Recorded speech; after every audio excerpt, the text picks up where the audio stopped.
Kadang-kadang tuh emang kayak gitu, harus dapat masalah dulu biar kita bisa petik pelajarannya.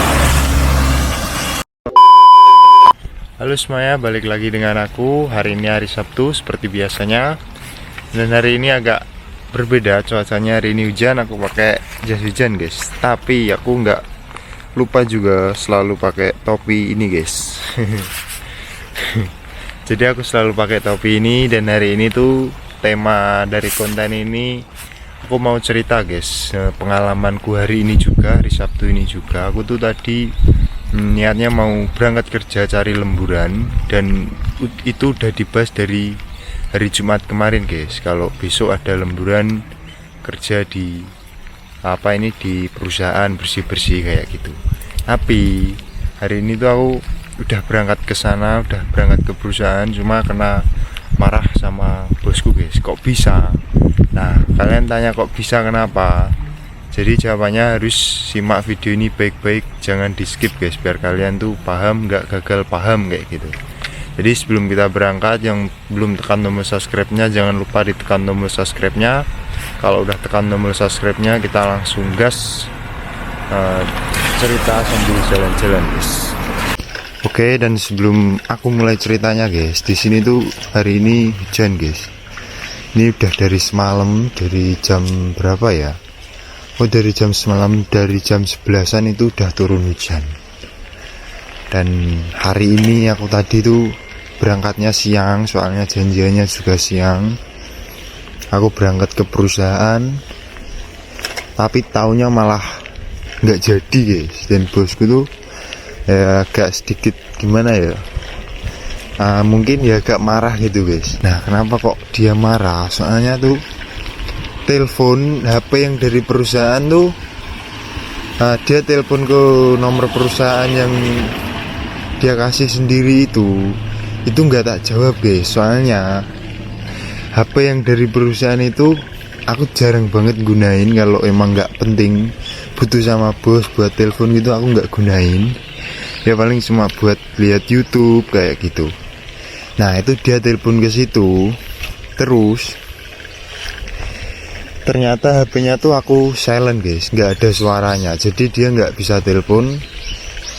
Dan aku berangkat ke sana, dan harusnya bosku tuh nggak berangkat ke perusahaan, bisa di rumah nyantai kan, libur. Jadinya tuh libur, nggak jadi kerja gitu maksudnya. Dia harusnya bisa santai di rumah, tapi harus ikut pergi ke perusahaan buat nemuin aku guys. Soalnya dia pasti ngiranya aku tuh pasti berangkat kayak gitu kan. Taunya kan kemarin tuh kan janjiannya masuk, dan ditelepon dari rumah nggak bisa kan, mau nggak mau kan harus berangkat guys orangnya kayak gitu. Jadi dibilangin aku sampai sana, ditanyain kenapa kok HP-nya itu nggak bisa ditelepon, kenapa kayak gitu. Dia udah tak telepon 2 kali tapi nggak bisa ngangkat tuh, kenapa? Intinya kayak gitu. Terus aku kaget kan guys, duh kok nggak ada telepon notif masuk kayak gitu. Tak lihat, ternyata bener guys, di line itu udah ada 2 panggilan tak terjawab. Ya habis itu aku bilang kan guys, kalau emang aku nggak sengaja nyelen HP ini, jadi nggak keluar suaranya kayak gitu. Habis itu udah dibilangin lain kali harus diperhatiin kayak gitu ya, sedikit gimana gitu reaksinya. Tapi habis itu udah, habis itu ngomong-ngomong biasa, ngobrol-ngobrol sedikit di perusahaan. Habis itu aku disuruh balik lagi guys, soalnya hari ini hujan dan nggak bisa bersih-bersih kayak gitu ceritanya. Jadi buat kalian kalau emang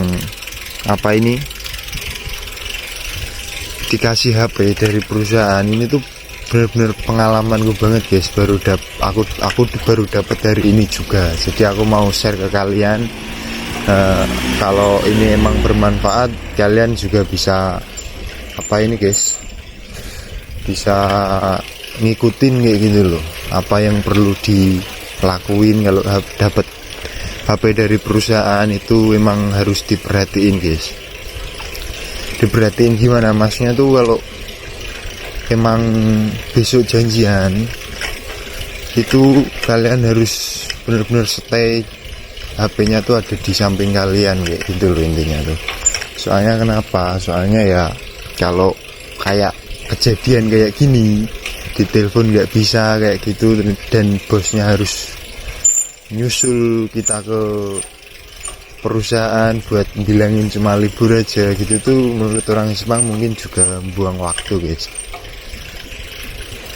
Jadi pelajaran yang bisa dipetik tuh ya kita harus lebih memperhatiin lagi kalau emang besok ada janjian sama orang Jepang. Dan kalau kalian punya nomornya atau punya kontaknya, itu tuh harus, HP itu harus ada di samping kalian gitu guys intinya. Itu pelajaran yang aku bisa petik. Jadi intinya ya kayak gitu aja sih guys yang aku bisa sampaikan ke kalian buat pengalaman hari ini tuh. Semoga aja bermanfaat. Dan hari ini tuh aku juga masih bawa tasnya guys. Ini tuh masih pakai seragam juga, pakai mantel aku tuh. Dan berhubung sekalian keluar, jadi aku buat ngevlog aja lah sekalian kayak gitu. Jadi ini aku ngevlog ini tuh juga habis kejadiannya guys. Habis kejadiannya terus aku ngevlog sekalian kayak gitu. Jadi hari ini tuh cuacanya emang nggak bersahabat sih guys. Hujan, harusnya dapat uang tambahan kayak gitu kan. Hari Sabtu kan gajinya emang tinggi lah, lumayan tinggi lah kayak gitu. Tapi malah Tuhan berkehendak lain, hari ini dikasih hujan buat ngistirahatin badan guys. Sedikit senang juga sedikit kecewa.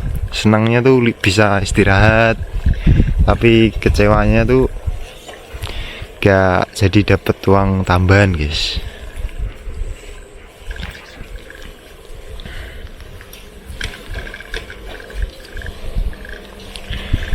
Dan videoku terbaru itu masih banyak banget yang tanya kayak gitu kan, kerjaku di Jepang tuh apa, terus apa ini bagian apa kayak gitu kan.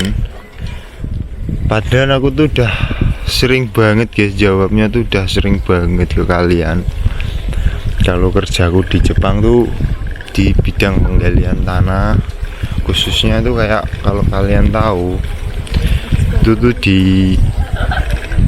penggalian tanah tuh ekskavator itu loh guys. Jadi setiap hari itu berhubungannya dengan alat-alat berat kayak gitu.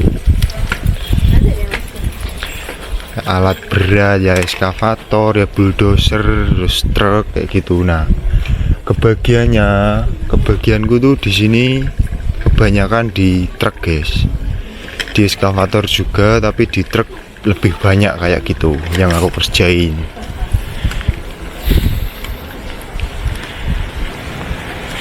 Di buat kalian yang masih bertanya-tanya udah aku jawab. Kalau disuruh nyepilin pas kerja, jujur aja aku nggak bisa guys. Soalnya kenapa? Kemarin pas sebelum berangkat ke Jepang itu tahun lalu,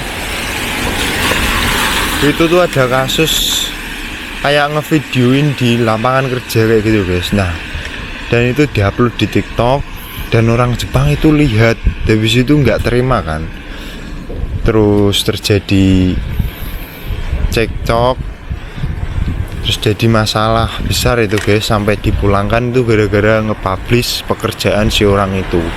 Jadi kenapa aku nggak berani? Bukannya nggak mau, kalau emang boleh aku tuh loh bakalan mau guys, nurutin permintaan kalian tuh mau. Cuma ini tuh berhubungan dengan privasi perusahaan kayak gitu ya. Kita yang pendatang kalau emang kelihatannya merugikan ya janganlah guys.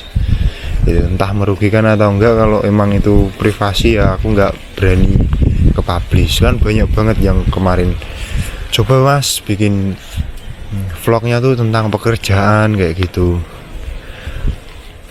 Jujur aja aku belum berani guys, dan gak berani kayak gitu. Ya aku cuma bisa ceritain kalau kerjaanku tuh ya penggalian tanah di bidang kayak alat berat kayak gitu aja. Kalau emang nanti aku ada kesempatan izin boleh, aku juga bakalan up di sini guys. Tapi izin dulu ya, aku nggak janji bikin, tapi aku izin dulu. Kalau emang boleh, aku bakalan up kerjaku di sini tuh sebagai apa? Operator truknya atau eskavatornya, kayak gitu. Jujur aja lo, bagianku sendiri tuh ya eskavator sama truk dam kayak gitu guys. Tapi lebih banyaknya di truknya aja kayak gitu. Semoga udah kejawab pertanyaan-pertanyaan kalian ini tentang pekerjaanku di sini guys.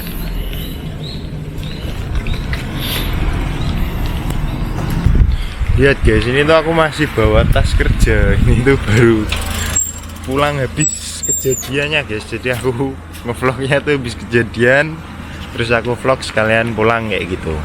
Dan ini juga udah mau sampai rumah juga. Jadi ya mungkin ceritanya gitu aja guys.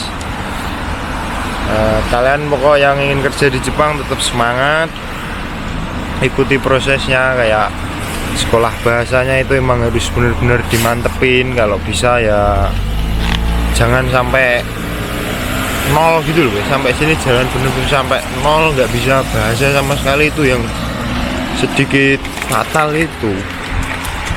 Nanti kalian kerjanya nggak bisa, disuruh apa nggak bisa. Jadi yang sebenarnya masalah yang sangat besar tuh di bahasa sih guys. Makanya buat kalian yang selalu tanya, Mas kalau pengen kerja ke Jepang apa ini nggak bisa bahasa gimana kayak gitu, ya jelas jangan guys, jangan. Bisa sih, bisa, kalian bisa nipu orang Jepang pas waktu di Indonesia. Tapi pas sesampainya di sini kalian tuh nggak bisa apa-apa guys, nggak bisa nipu sama orang Jepang guys. Ntar yang rugi siapa? Ya kalian sama si perusahaan, karena si perusahaan datengin kalian itu juga bayar besar banget guys, biayanya tuh sekitaran berapa ya. Bosku tuh pernah bilang ke aku kalau datangin pemagang dari Indonesia itu, dari negara lainnya itu tuh sekitaran 70 sampai 80 juta itu bayar ke apa ini pengurusnya guys. Jadi si perusahaan juga bayar buat datengin kita, dan kita juga bayar buat bisa berangkat ke sini kayak gitu. Jadi yang untungnya banyak tuh ya kalian bisa nilai lah siapa. Aku nggak mau sebutin kayak gitu guys. Jadi bahasa itu penting. Jangan tanya lagi kalau nggak bisa bahasa bisa kerja di Jepang, nggak, ya jelas aja nggak bisa. Soalnya di sini full pakai 100% bahasa Jepang kerjanya. Itu. Jadi kalau aku punya pengalaman yang sekiranya tuh nggak enak atau apa ya, bisa dipetik pelajarannya, aku bakalan share di sini guys pengalaman gitu, gimana ceritanya kok bisa kayak gitu. Jadi ya kayak tadi ceritanya tuh gara-gara nggak bisa ditelepon gitu loh guys, sampai harus bosnya tuh nyamperin buat bilangin kita aja kalau hari ini tuh libur kerja. Jadi ya habis pelajaran ini guys, aku tuh udah selalu wanci-wanci kalau emang besok tuh ada janjian sama orang Jepang, aku bakalan pegang HP itu 24 jam kalau bisa kayak gitu. Ya, kalau emang nggak dapet apa ini masalah itu belum dapat pelajaran guys. Kadang-kadang tuh emang kayak gitu, harus dapat masalah dulu biar kita bisa petik pelajarannya. Dan oke guys, mungkin aku vlognya hari ini juga kayak gini aja, maksudnya keliling-keliling sambil berbagi pengalamanku yang aku dapat dari ini. Mungkin ceritanya aku gitu aja guys. Dan harusnya ini aku pulangnya cepet. Sebenarnya dari perusahaanku sampai rumah itu cuma butuh waktu sekitaran ya 5 sampai 10 menitan lah. Dan ini aku nggak tahu tadi soalnya aku sedikit muter jalannya, nggak biasanya yang aku lewatin paling cepet itu enggak, soalnya videonya juga biar tepat waktunya, biar agak sedikit lama. Jadi kalau emang ceritanya kurang kurang jelas atau belibet guys, masih muter-muter kayak gitu, soalnya tuh pengalamanku dapetnya hari ini juga, dan aku nggak ketik dulu gimana nanti biar enak didengerin. Jadi ini emang langsung terpikirkan kayak gitu guys. Nah, apa ini maksudnya dari hasil dari pengalamanku hari ini kayak gitu loh. Jadi langsung aku ceritain ke kalian kalau emang kurang lancar, jadi aku mohon maaf guys. Mungkin vlognya sampai sini aja. Yang belum tekan tombol subscribe-nya jangan lupa ditekan tombol subscribe-nya. Nah, yang udah tekan tombol subscribe-nya aku ucapin terima kasih banyak ke kalian. Berkat dukungan kalian aku tuh jadi selalu semangat sih setiap minggunya tuh bikin video-video kayak gitu.